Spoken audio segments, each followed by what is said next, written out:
Halo, ini cara memperbaiki layar berkedip pada Samsung S25 Plus Anda.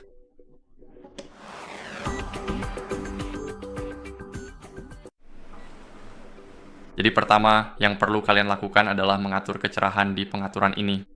Sekarang, mari kita sebutkan kunci ponsel dengan cepat, dan setelah terbuka kita masuk ke pengaturan. Di pengaturan ini, jika kita ingin mengubah kecerahan, yang perlu kita lakukan hanyalah masuk ke menu tampilan. Dan di sini kita perlu memastikan bahwa kita menonaktifkan kecerahan adaptif terlebih dahulu. Sekarang kita turunkan kecerahan layar kita. Seperti yang kalian lihat, layar berkedip karena kamera. Seperti yang kalian lihat, saat saya naikkan sedikit kecerahannya, layarnya tidak berkedip lagi. Tapi itu karena kamera. Jadi sebenarnya itu normal. Ponselnya sama sekali tidak berkedip sedikit pun. Nah, sekarang kalian punya fitur kecerahan ekstra, kalian sebenarnya tidak membutuhkannya. Dan yang perlu kalian lakukan selanjutnya adalah mengunduh aplikasi screen dimming.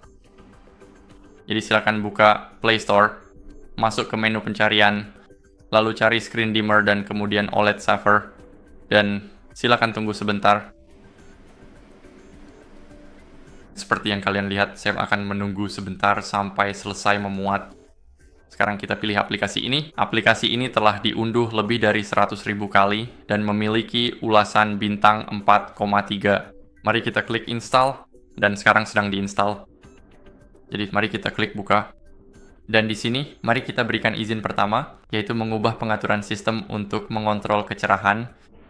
Dan sekarang kita perlu mengaturnya ke pengaturan aksesibilitas karena pada dasarnya ini terjadi setiap kali kita mengaktifkan keyboard atau memutar layar kita. Jadi mari kita klik izinkan. Baiklah, mari kita pergi. Dan izin terakhir adalah untuk memberikan notifikasi. Jadi klik izinkan. Di sini kita dapat mengaktifkan layanan tersebut. Dan seperti yang kalian lihat, ini berfungsi dengan sangat baik. Namun meskipun layarnya redup karena kamera, kalian masih akan melihat sedikit kedipan.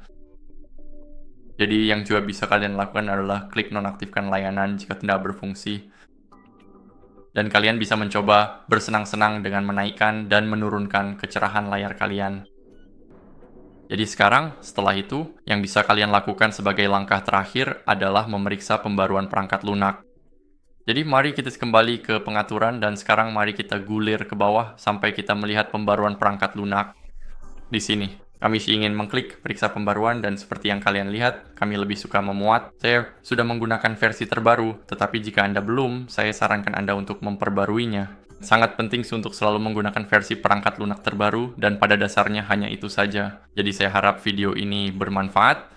Jika iya, silakan tinggalkan like, subscribe, dan komentar, dan saya akan bertemu kalian di video berikutnya. Sampai jumpa.